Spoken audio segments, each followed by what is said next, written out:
What happens to a man when the war ends for the world, but never ends within him? Think about that question for a second, because the answer you're going to find here today isn't in history books, it isn't in the news, and it certainly isn't in official end-of-conflict speeches. It's in the story of a 24-year-old American soldier, a specialist in armored vehicles, who one day woke up on a military base in Iraq without imagining that that morning would change every second of the rest of his life. It was just another day on patrol. The sun beat down on the desert like only the Middle East knows how. Inside an M1 Abrams, that 60-ton war machine with tracks that tear through the dry earth and make the ground tremble meters away. He was at his post, communicator to his ear, eyes fixed on the hatch, the military radio crackling with overlapping voices and tactical codes. It was the environment he knew. It was where he felt, paradoxically, at home. Then came the impact. There was no time to think. The M1 Abrams was hit. The metallic roar echoed in a way that no training can simulate, that sound that mixes explosion, the creaking of steel, and the muffled screams of the men inside the armor. For a few seconds, everything was chaos, smoke, and pure adrenaline, and then silence. And it is precisely this silence that needs to be explained, because it was more terrifying than any explosion, heavier than any gunshot.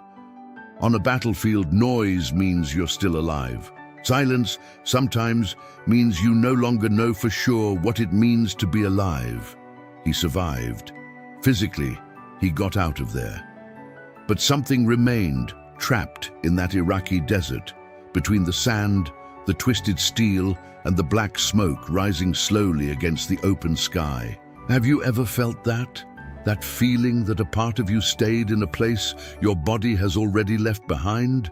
Because that's exactly what thousands of American veterans carry back home, invisible to the eyes of those who embrace them at the airport, but absolutely real every night they try to sleep.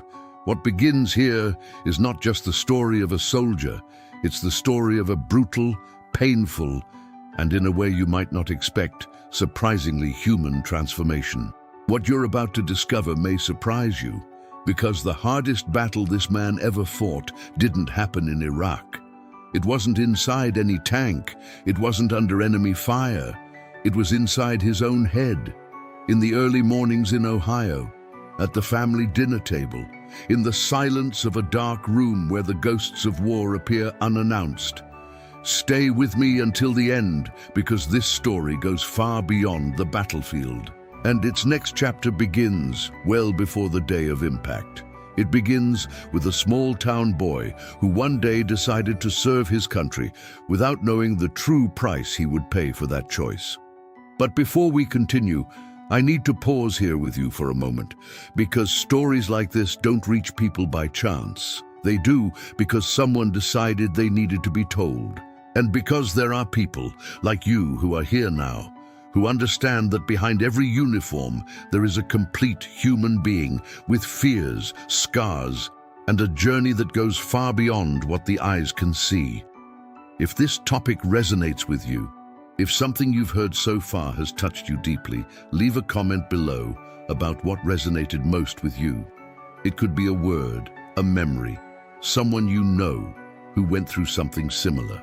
It could just be an "I understand," because sometimes that's exactly what someone needs to read to feel less alone.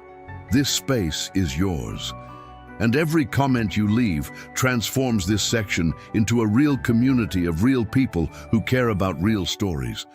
And if you haven't liked this video yet, now's the time. It's not just a symbolic gesture.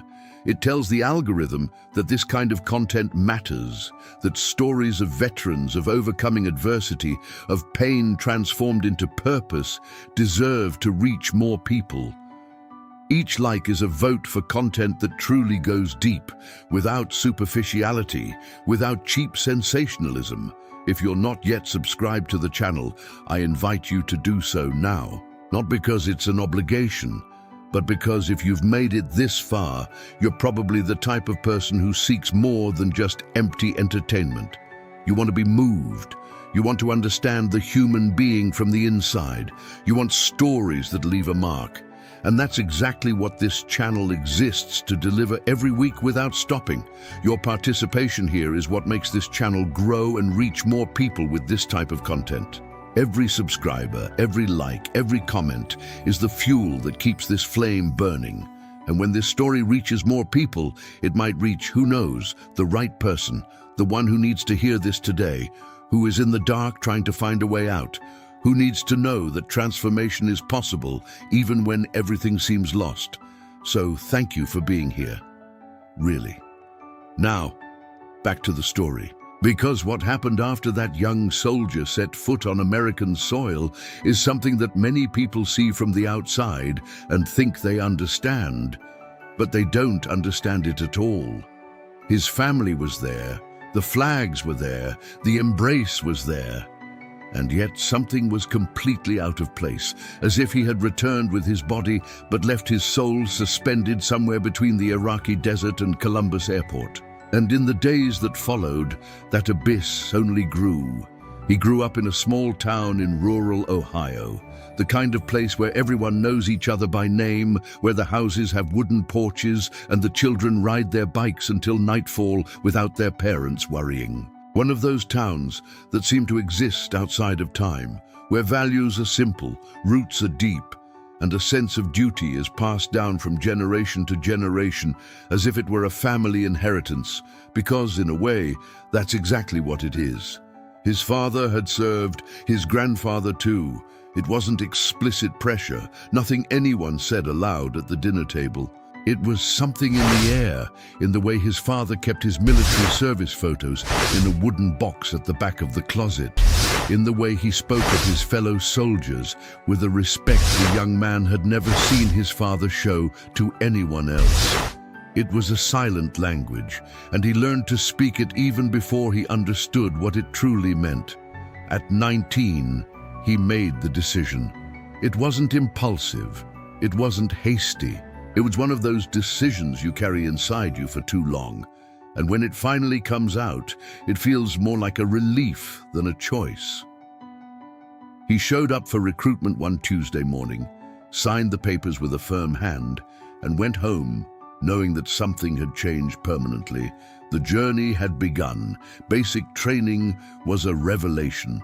Not because it was easy, it was brutally difficult, but because for the first time in his life, he discovered what he was capable of enduring.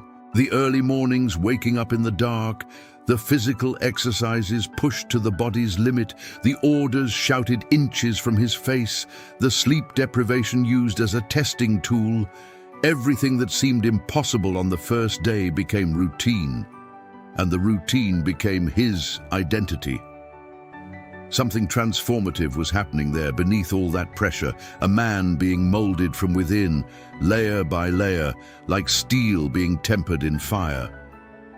When military graduation day arrived, the whole family went. His mother cried from the moment he crossed the gate of the barracks in his full uniform. His father remained silent for a long moment, looked his son up and down, and then did something he rarely did. He pulled his son into a tight, wordless hug. Words weren't necessary. That hug said everything the box of photos in the closet never managed to say. It was recognition. It was a passing. It was the silent, "Now you understand," from a veteran to a future veteran. He joined the army to protect people.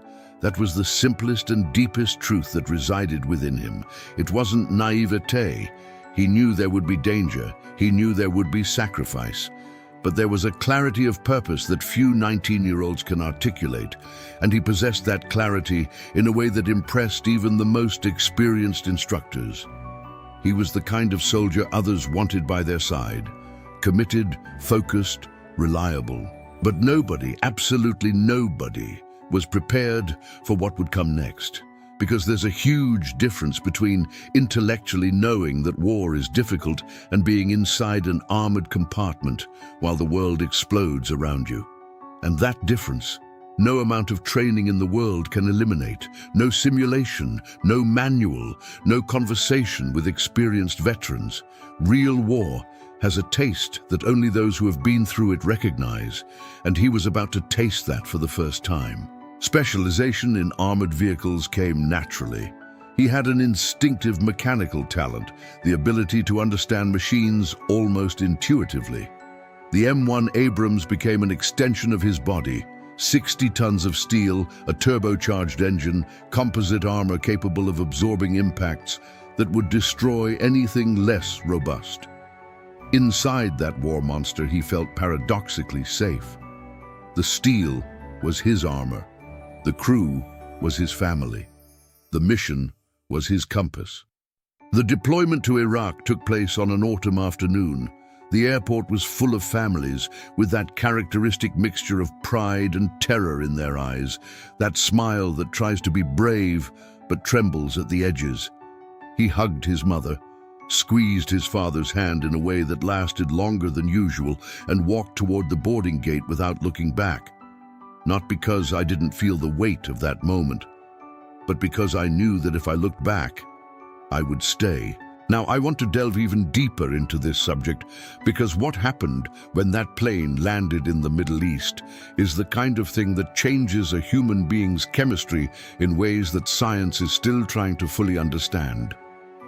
The heat was the first thing, not the heat of a hot summer day in Ohio. This was something else entirely. It was a dry, heavy heat that entered the lungs like hot sand and made the air feel solid. The sun there didn't just warm, it burned. And inside the compartment of an armored vehicle operating on a mission, the temperature rose to levels that tested the limits of human endurance. The soldiers learned to function like this, with sweat dripping from beneath their ballistic vests, constant thirst, their bodies begging for rest that couldn't come. The first patrols were in an armored Humvee, traversing dusty roads between villages that stared at American vehicles with expressions impossible to decipher.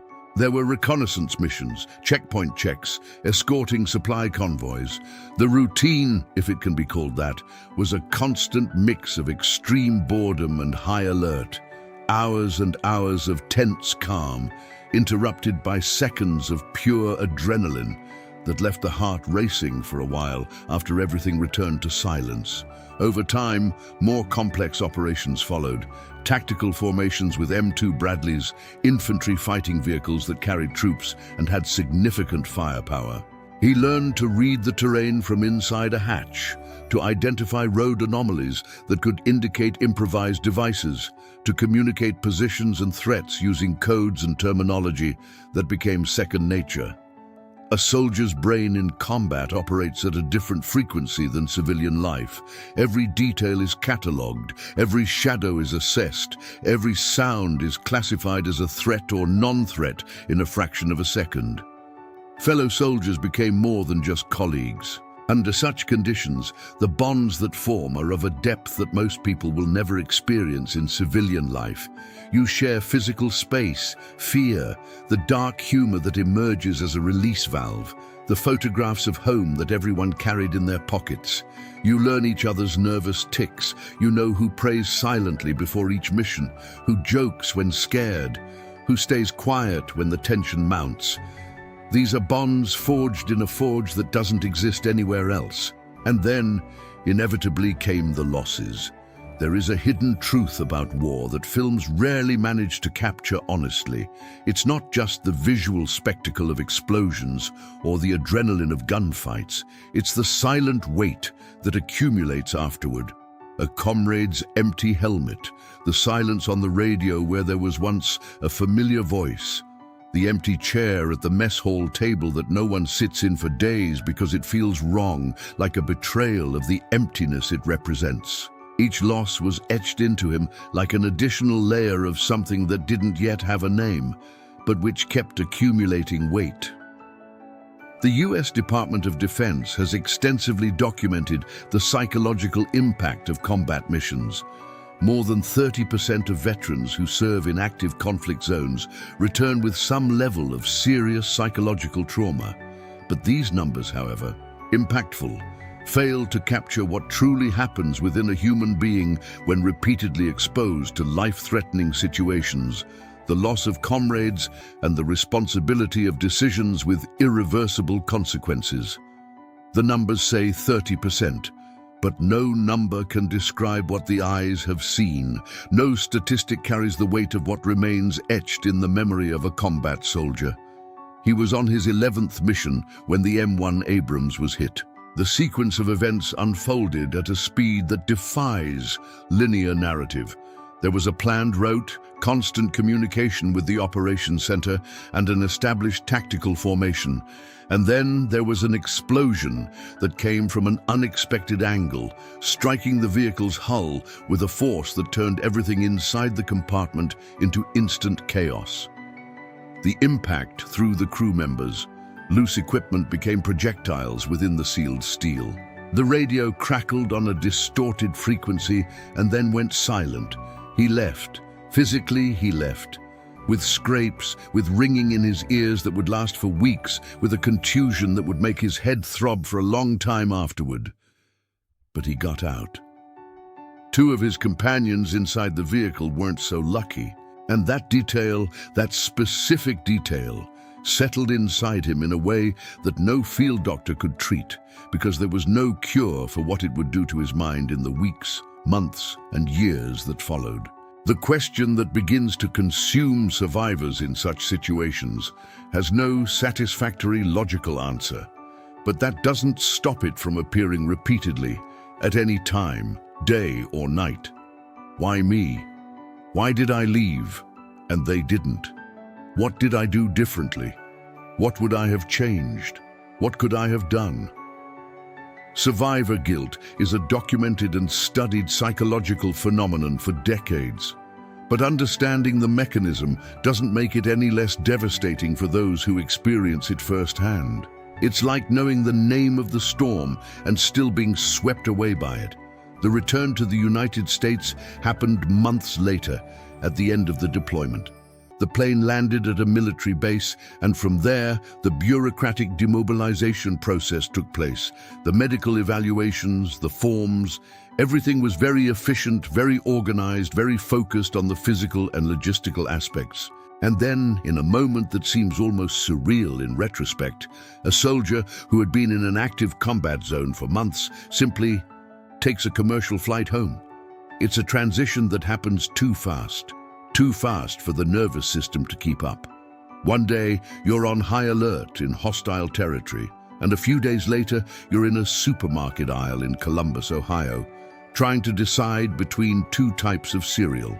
And the brain, which has been trained and conditioned to operate in a state of constant hypervigilance, doesn't have an off switch.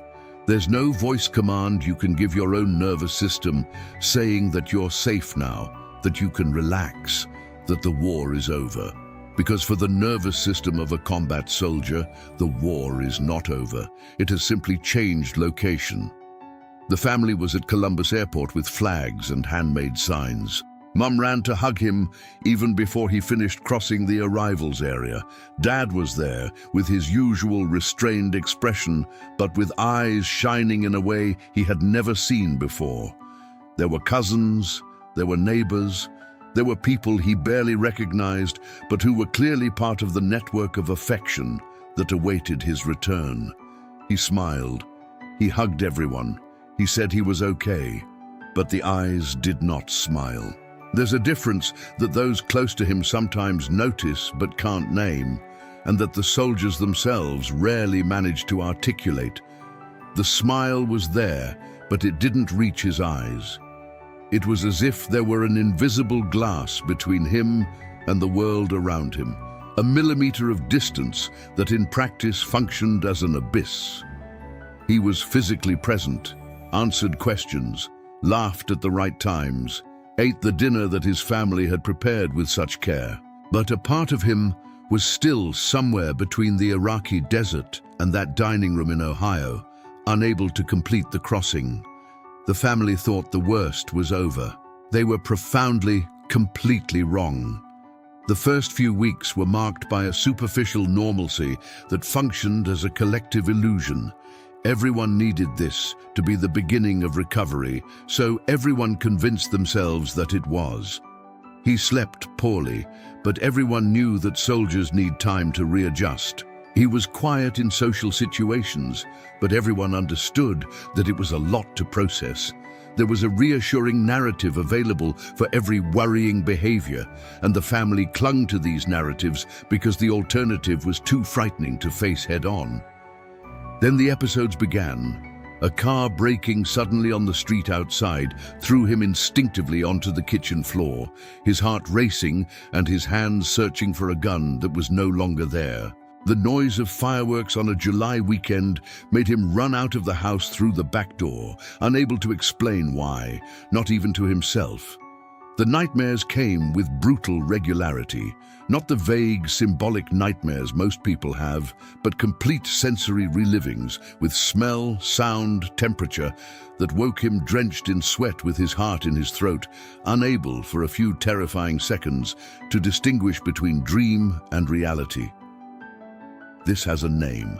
It's called post-traumatic stress disorder, or PTSD, and it's one of the most studied and yet most misunderstood psychological conditions in the history of modern medicine. It's not weakness. It's not a lack of character. It's not something that can be resolved with willpower or the get over it and move on mentality that military culture often values above all else. It's a real, measurable neurological response to exposure to trauma that exceeded the nervous system's capacity to process and integrate it normally. What happens in the brain of someone with PTSD is both fascinating and devastating. The amygdala, the part of the brain responsible for processing fear and triggering fight-or-flight responses, is in a state of chronic hyperactivation. The hippocampus, responsible for contextualizing memories in time and space, functions in an altered way, which explains why traumatic memories are not filed away as past in the same way as other memories. They remain suspended in a kind of permanent present, ready to be activated by any sensory stimulus that the brain associates with the original event. That's why the sound of a car braking can transport a veteran back to the battlefield in fractions of a second. That's why a specific smell, a particular quality of light, a sound that most people wouldn't even notice can trigger a full-blown panic response. The brain isn't being dramatic. The brain is doing exactly what it's programmed to do in dangerous situations. It's just identifying danger where there is none. For him, daily life in Columbus was becoming a minefield of invisible triggers. The crowded supermarket was too intense. Too many people, too many variables, impossible to monitor everything at once. Social encounters with friends who had stayed home, who had lived 4 years of normal life while he was in Iraq, generated a feeling of alienation that he couldn't articulate. What they said seemed small, distant, irrelevant. He tried to be interested, tried to reconnect, but there was a wall he didn't know how to break down. His job was the first thing to fall apart. He had landed a position at a logistics company, working with vehicle fleets, something that utilized his mechanical knowledge. But his inability to concentrate, another classic symptom of PTSD, made simple tasks monumentally difficult. The delays began, then the absences, then the dismissal, which came in a way that mixed relief and shame in a proportion he didn't know how to manage. After the job, the isolation began. And after the isolation, the drinking began. For many veterans with PTSD, alcohol acts as a form of self-medication that makes perfect sense in the short term, but destroys everything in the long term. It numbs hypervigilance. It makes sleep easier to achieve, even if the sleep it produces is of inferior quality. It creates a chemical distance between the individual and the memories that keep knocking at the door. It's a solution that works until the moment it stops working and becomes just another problem to pile on top of all the others. His wife, married for 3 years, she had waited for him throughout his deployment with a fidelity he knew he didn't deserve to question, began to no longer recognize the man she had married. It wasn't that he was violent. It wasn't that he was cruel. It was something harder to name and therefore harder to confront.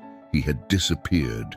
The man she knew, who had a sense of humor, who made plans for the future, who was present and engaged, that man had been replaced by someone who was physically there, but who inhabited some place inaccessible to her. The children, a 4-year-old boy and a 6-year-old girl, noticed it without understanding. Children have an emotional radar that adults often underestimate. The boy stopped running to hug him when he got home. The girl spoke more softly when he was around. Not because he had done anything explicitly wrong, but because children sense the tension in the air, sense the unpredictability, sense that the ground beneath their feet isn't as solid as it used to be. And they adapt.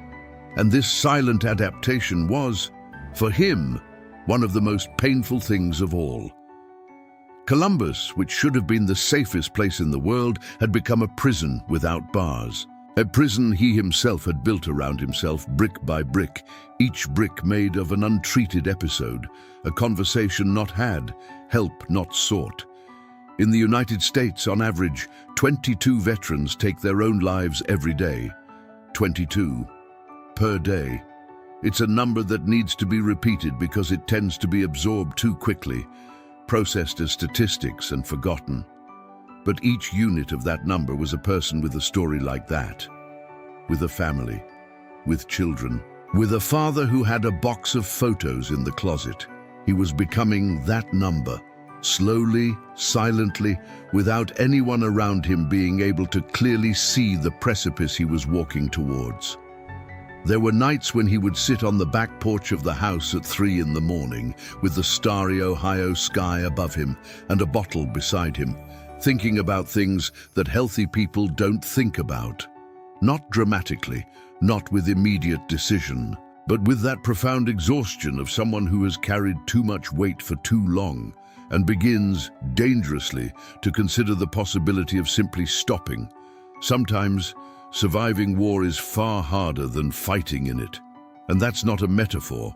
It's a documented truth, studied and confirmed by decades of research on veterans' mental health. The battlefield has rules. It has hierarchy. It has a mission. It has camaraderie. It has a clear purpose for every action. Civilian life has none of that. It's fluid, ambiguous, full of unspoken expectations and a rhythm that seems trivial to those who have been where they've been. And this inadequacy, this feeling of no longer belonging to the world that should be yours, corrodes from within in a way that no physical wound can imitate. The night everything came to a head was an ordinary Thursday in November. The wife had taken the children to their grandmother's house for a few days, a decision they had both made after an argument that had escalated beyond the point where either of them could pretend it was normal. The house was empty in a way that felt different from other times it had been empty. The silence had a different texture, heavy, final. He hadn't planned anything in advance. It was a convergence of things: the alcohol, the exhaustion, the isolation, the accumulated weight of months of memories that wouldn't stop, and days that made no sense. It reached a point where the pain of continuing seemed greater than anything else. And at that point, logic becomes distorted in a way that only those who were there can truly understand. What changed everything was a small detail, almost ridiculous in its simplicity. The neighbor next door, an older man, also a Vietnam veteran, had noticed the house lights being left on late at night with worrying frequency in recent weeks. That Thursday, for a reason he himself wouldn't be able to fully explain later, he decided to knock on the door. There was no specific reason, no plan. It was an impulse, the kind of impulse that sometimes separates one outcome from another without anyone around understanding exactly what happened. The door opened. The two stared at each other for a moment that seemed long, and the neighbor simply said, "I know what it looks like from inside. Let's have a chat." It wasn't a cinematic intervention. There was no speech, There were no promises or ultimatums or profound wisdom articulated in memorable phrases. It was simply two veterans sitting on the steps of the back porch in the November cold, without needing to explain what war does to a man, because they both already knew. Sometimes being understood without having to explain yourself is the only kind of relief that works when everything else has failed. The next day, he called the Veterans Support Line. That phone call lasted 42 minutes. He doesn't remember everything he said. He remembers the voice on the other end of the line, calm, non-judgmental, without the kind of performative sympathy that sometimes makes people feel more alone than before. He remembers crying in a way he hadn't cried since he was a child. He remembers feeling for the first time in a long time that there was a possibility, not a certainty, but a possibility that things could be different. And it was precisely this possibility that saved his life. Asking for help for a soldier trained to be the help others need is an act that goes against everything that training, culture, and military identity build over the years. It's a complete inversion of the role he had learned to inhabit. Crying in front of a stranger is, objectively, more frightening than facing enemy fire. And he would say exactly that in those words, months later, to a group of veterans who were in the same situation he had been in. The referral to the VA Medical Center came through the helpline. The first appointment was scheduled for the following week, and that week was one of the longest of his life. There was a real fear that if he waited too long, the window of opportunity would close. That the impulse to ask for help, so new and so fragile, might be swallowed back up by the resistance that had dominated everything for so long. But the window didn't close. He left. The therapist who treated him was a man in his 50s who had served in the army before becoming a psychologist, specializing in combat trauma. There was a small, discreet photo on the office shelf, a younger soldier in uniform, in a context that needed no explanation. It wasn't showing off, it was signaling. It was the silent message that this space was inhabited by someone who understood in a way that went beyond theory. The science of treating PTSD has advanced significantly in recent decades. Prolonged exposure therapy, one of the most studied and validated methods for treating the disorder, works, in simplified terms, by helping the brain reprocess traumatic memories in a way that properly contextualizes them in the past, rather than keeping them in that permanent present state that makes them so devastating. It's not the process of forgetting. The memories don't disappear. It's the process of changing the individual's relationship with those memories so that they lose the power to hijack the present. The first sessions were extraordinarily painful. Reliving the events with the therapeutic intention of processing them is fundamentally different from being involuntarily assaulted by them in nightmares. But it still demands a courage that few contexts of human life require in such a concentrated way. He would leave the sessions exhausted in a way unlike any physical tiredness he had ever experienced. It was a tiredness that came from within, the kind that only appears when you are delving into deep layers. But something was changing, slowly, imperceptibly at first, and then more and more noticeably. The nightmares began to space out, the hypervigilance, that constant feeling of needing to monitor every exit, every person, every sound, began to subside millimeters. It didn't disappear overnight. It wouldn't be honest to say it was linear or easy, but there was movement, and after so long stagnant in a dark place, any movement toward the light seemed miraculous. Less than 50% of American veterans who need mental health treatment actually seek it. 50%. Half the people who could be in the office where he finally arrived never do. For reasons that mix stigma, culture, lack of access, distrust in the system, and the deeply ingrained belief that asking for help is a sign of weakness that contradicts everything military service stands for. It is one of the quietest and most preventable tragedies of contemporary American life.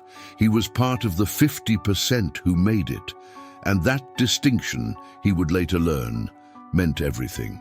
Equine therapy came as a suggestion from the therapist. After a few months of individual treatment, there was a specific program for veterans on a rural property 40 minutes from Columbus.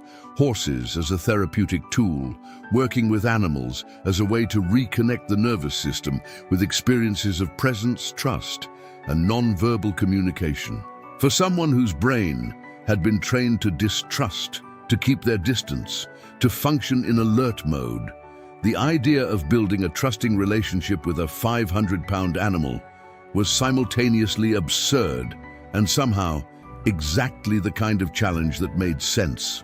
The first time he entered the enclosure and stood in front of a horse that simply looked back at him without judgment, without an agenda, without all the complexity that characterizes human interactions, something stirred within him that had no name, but that he recognized as important. Horses are extraordinarily sensitive to human emotional states. They respond to tension in the body, to the quality of breathing, to the level of presence or absence of the person with them. There's no way to pretend with a horse, and this impossibility of pretending, which seemed threatening at first, became liberating. Meanwhile, he started running.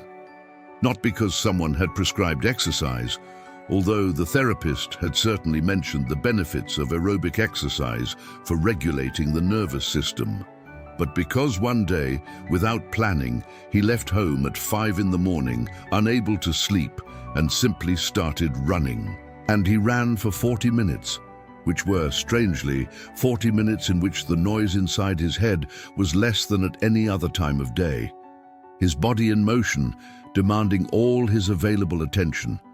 The repetitive rhythm functioning almost like meditation in motion. Those 40 minutes became routine, the routine became training, and the training, months later, led him to the starting line of a half marathon in Columbus, along with other veterans who had found in sports the same outlet he had found.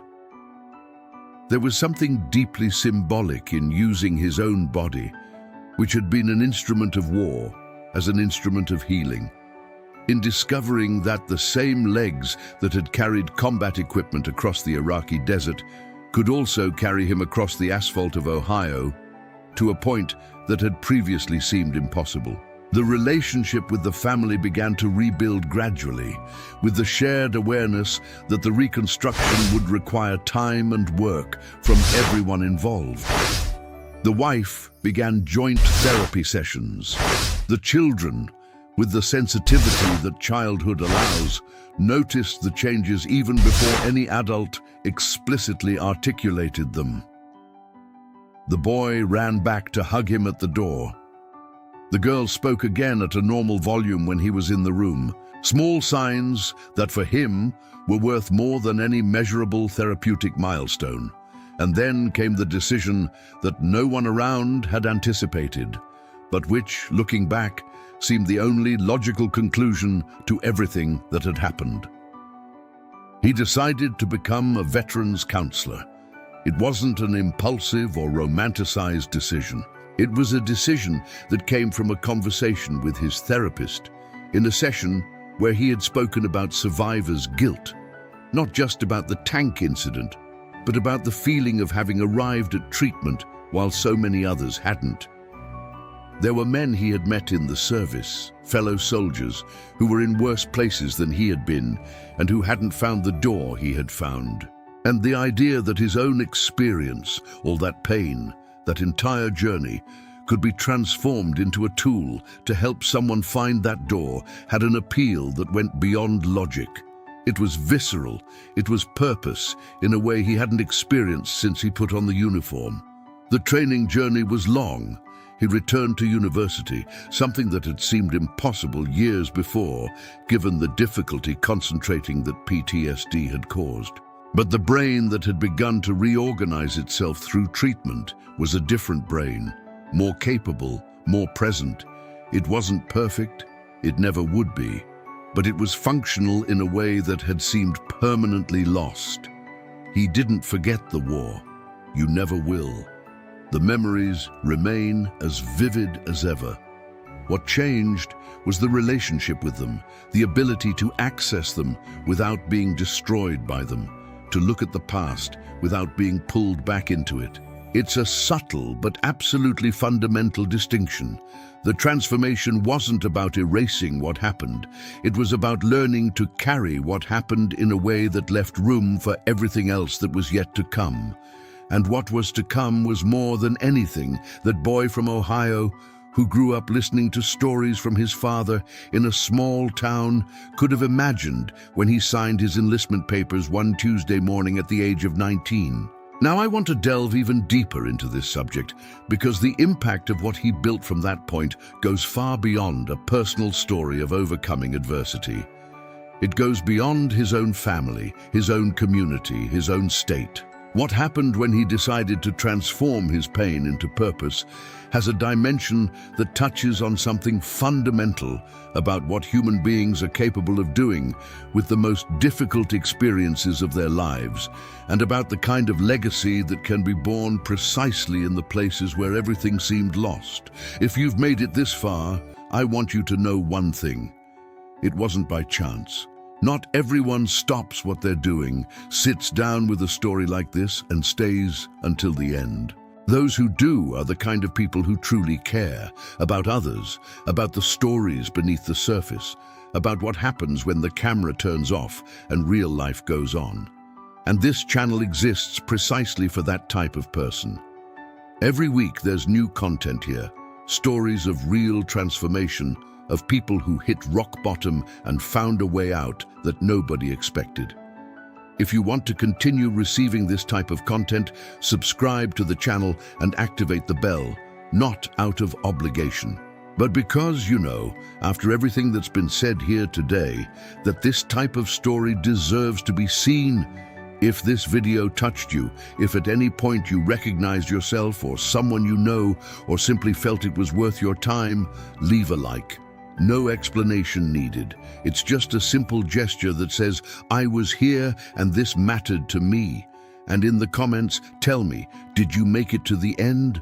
Write it down. This story was for me, that's all. Because sometimes, the most honest thing we can do is admit that a message arrived at the right place, at the right time. There's a video over here that perfectly complements what we started exploring today, about what happens when ordinary people decide that pain won't have the last word. Click and continue the conversation with me there. The conversation isn't over yet.